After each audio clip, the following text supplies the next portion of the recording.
সাত শ্রেণীর ব্যক্তিকে আল্লাহ তাআলা আরশের নিচে ছায়া দিবে কিয়ামতের দিন, যেদিন আকাশের সূর্যটা মাথার কাছে চলে আসবে, জমিনটা তামার জমিন হয়ে যাবে তৃষ্ণায়, মানুষের জিহ্বা বের হয়ে কুকুরের মতো নাভির সামনে ঝুলতে থাকবে।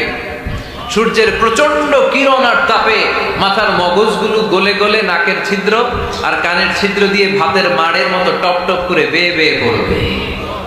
আল্লাহর আরশের ছায়া ছাড়া সেদিন আর কোনো ছায়া থাকবে না। বিষ্ণু বললেন, সাত শ্রেণীর ব্যক্তিকে আল্লাহ তাআলা সেদিন আরশের নিচে ছায়া দিবে। তার মধ্যে থেকে এক শ্রেণীর ব্যক্তি রাজুলুন তাসাদ্দাকা বিসাদাকা ফাআখফাহা, এক শ্রেণীর ব্যক্তি হচ্ছে ওই ব্যক্তি যে গোপনে আল্লাহর জন্য দান করে। হাত্তা লা তা'লামু শিমালুহু মা তুনফিকু ইয়ামিনুহু, এমন গোপনে এসে আল্লাহর রাস্তায় দান করে দেয়, তার ডান হাত কি দান করেছে বাম হাত টের পায় না।